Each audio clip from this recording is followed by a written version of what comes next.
Hey, this is Joel Janikowski from Hettinger Public School, and I'm here with you on the Bird's Eye View. I'm speaking with Darren Siemens, our superintendent, and Dave Erickson, our elementary principal, and we're here to talk to you about a couple things that are coming up here this week. Why don't I kick it off to you guys? You guys kind of... Yeah, you bet. You bet. One of the big things, of course, this week is parent-teacher conferences. We're getting to that time of the year, where we want to have that opportunity to sit down with parents. Of course, as a parent, you can schedule a conference at any time. We just make sure that we do like that you talk with teachers first if you have concerns or anything like that. But by no means is this the only night that you can come in and talk with a parent. So we got parent-teacher conferences that start on Thursday. They start at 3:30. We have a way to check in and sign up for those.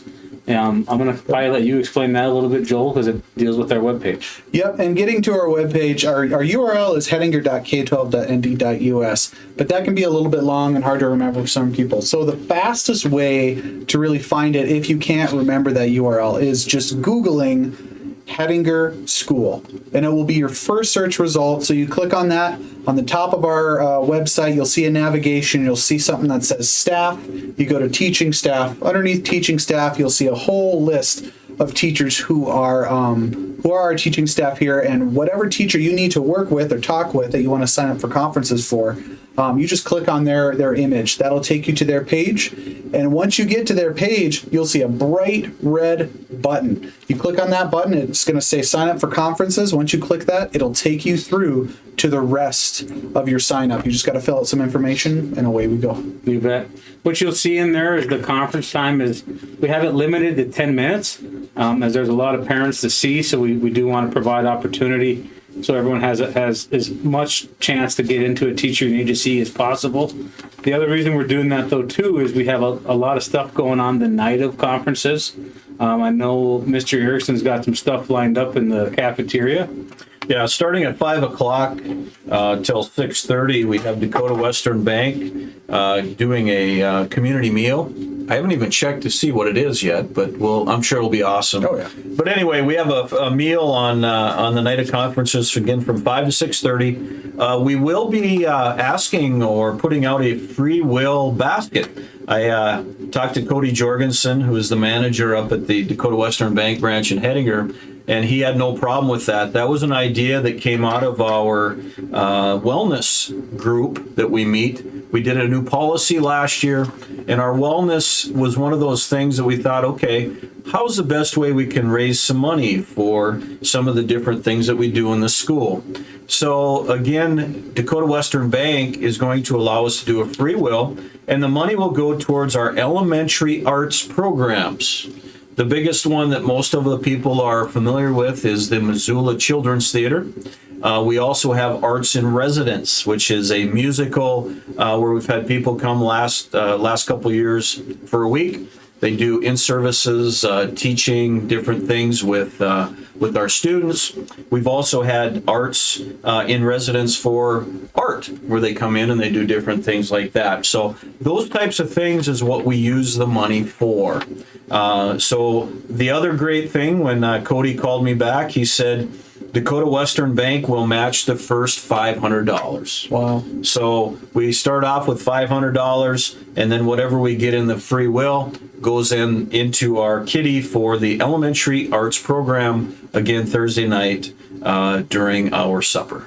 And that's huge because, you think in the past of all the different fundraisers that the school and different organizations partnered with throughout the year to try to bring those different programs into the school, to be able to do it on a night like this when we have 80% of our parents on campus. Yeah, if you remember, we had Drive for Dive or something a couple years ago, where you would drive a Buick and we'd get so much money. Well, you drive around the block, and this way, you're coming and getting a meal out of it. And they did raise some money for that as well. But I thought it was a great idea. One of our members said, "Why don't we do this?" So yeah, great way to raise a little bit of money for arts and education. What times are they serving again? 5 to 6:30 5 to 6:30 in the cafeteria. in the cafeteria. Yep, just all you got to do is bring a little cash and your appetite, and we'll find out what it is on Thursday night. You bet. And that's a community meal. Yeah, So- bring your kids. Yeah, so if you're sitting and you listen to this,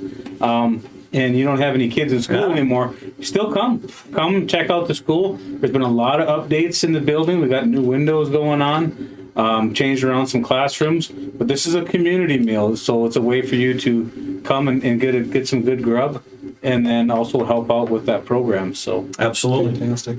after the meal is done, then we'll start up.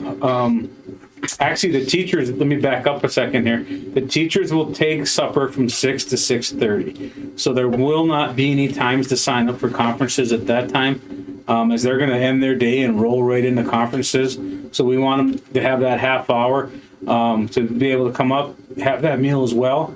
And then at 6:30, we have a community presentation that Dr. File will be doing with our community. All the staff will be at this, and we're hoping that anyone that this resonates with, or anyone that would like to hear one of Dr. File's presentations, comes up to the big gym. That'll start at 6:30, run roughly 45 to 55 minutes. And what she's calling this presentation is practical tips for raising capable, resilient kids. And I'm going to let Mr. Erickson tell us a little more about Dr. File. File. I think was I saying it wrong? Yeah, you were saying it right. But go ahead, Mr. Erickson. Tell us a little bit about All right, so Dr. File basically has a lot of roots in Hettinger, North Dakota. Her grandpa was Delmer Swihovic, and grandma's Veronica. Dad is from Mandan, Terry Craft. Mom is Colette Swihovic. So she has a lot of ties here. Tara is a student who went through the system in Bismarck St. Mary's, went on to Catholic University in Washington, D.C., was near the top of her class in her psychology major, decided to go into her doctorate degree as a clinical psychiatrist. And so then she went on to the University of Kansas in Lawrence. While she was doing her doctorate training, she was asked to teach some classes. So she's got a lot of practical information. She then came back to North Dakota and works at CHI. And she does a lot of TED Talks. Anybody that wants to Google Tara File, F-E-I-L, you can take a peek at that. You're going to be very impressed. She's done some things before with our staff. And she also did talk, if I remember, to our high school. Correct. And she talked about, I think at that time it was kind of on the terms of bullying, resiliency as well. But when we were planning this, she was in the process of setting up going to the Bismarck schools. So, of course, the Bismarck schools, a little bit different. You got thousands of kids. Hettinger, we're looking at just under 300. But she's going to talk to our 5th grade on up about some of the different things. And our kids are very lucky to get to hear her message. Very, very well educated and relates well to students. She does, and she adapts to the questions in the field and room. So if she feels that maybe she's losing the group, she adapts really well, keeps you engaged. That's what I appreciate the most. And it's just honest, you know. It's a time now we need honesty probably more than anything else. And coming with the background that she has, I really do look forward to coming out of there with some useful strategies. I do want to thank West River Health Services. They're helping put on that presentation along with Hettinger Public School and Southwest Dakota Human Service Zone. It's a local group for the past year that's been trying to get mental health opportunities into the community for kind of self-help education type stuff, to kind of go along and hopefully help people have some tools while they're waiting maybe to get into a counselor or a therapist or something along those lines. So after that, again, and that's open to the community. When that finishes up around that 7:20 mark, we'll get back into conferences. And then so you'll have time to sign up there. And the last conference time will be 8:20 the night of Thursday. So it's going to be a busy night. There's a lot of stuff going on. Please check our Facebook page as we have posters and stuff on there. If you got questions, give a call. We're always here, 567-4502. You can talk to myself, Mr. Erickson, Mrs. Henderson, Mr. Janikowski, we're all in the loop on this. Of course, you can reach out to Tara Jorgensen up at the hospital, as she's a big part of that with the hospital. And then, hopefully we get a lot of people here. It's a great event. Don't be afraid to come and hang out with us a little bit. Fantastic. Awesome. And then one of the things you guys have mentioned before is, not only calling for this, but, this is Thursday is not our only day that you can come and talk to a teacher, right? Correct. And I know we're getting close to time here, but I know Mr. Erickson has on his side of the building with the size of classes, and I'll let him touch on that. But again, I think maybe where you were coming from is don't, if Thursday night you don't have time, or the time you have is already taken, let us know, call. We'll get something else set up. It may not be Thursday, and we don't have school on Friday, but it may be the following week during a teacher's para, or during their open hour, or in the morning or something like that. But yeah, we do have some teachers that it's part of their reputation that, hey, I got to do 2 nights of conferences. That's just the way they've done it. It's kind of their groove, if you will. So when we look at setting up the conferences, absolutely. Don't think that you're limited to 10 minutes. You can call the teacher anytime, set up an appointment. They'll reach out to you if they don't get back to you right away. Give it some time. And usually what we're finding out is these early conferences we like, because we get some of the problems taken care of quickly. If we waited 9 weeks, we're looking at till the end of October, and now we're, third week of September. We can take care of some of those problems. So again, line of communication, reach out to the teacher, set the times up, and we'll definitely make time to sit down and talk to you. We also just did finish our Acadience reading through Title. The Acadience reading is going to be one of those things that we use as a guideline for school improvement and assessments. It's a lot of mumbo jumbo for how are our kids doing, okay? So Mrs. Larson and Mr. Schneider tested all K through 6.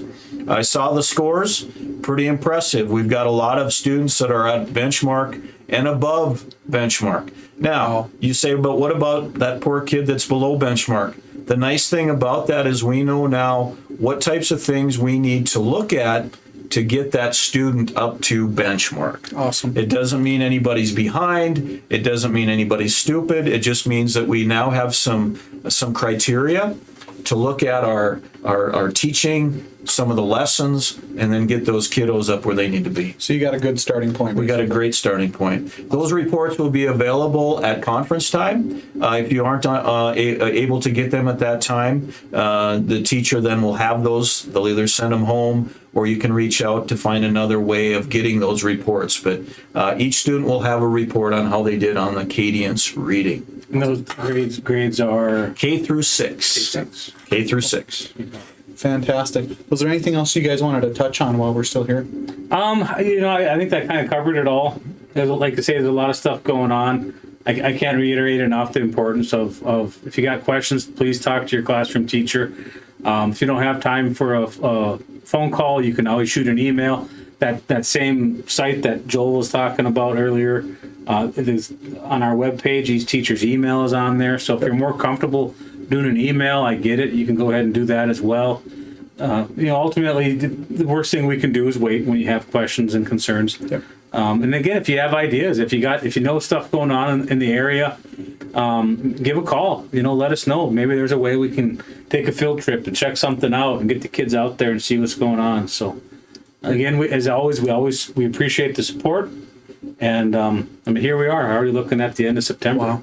It went by already so fast. Can't believe we're already a month in. You bet. Okay, well, I'd like to thank Superintendent Darren Siemens and Elementary Principal Dave Erickson. I'd like to thank you for listening. You can listen to the Bird's Eye View podcast anywhere that you listen to your podcast. You can also catch it on the HPS Stream Team YouTube channel, where you can not only catch content like this, you can catch live stream sporting events in the local Hettinger area, as well as school news and all sorts of other stuff. Thank you very much for listening, and have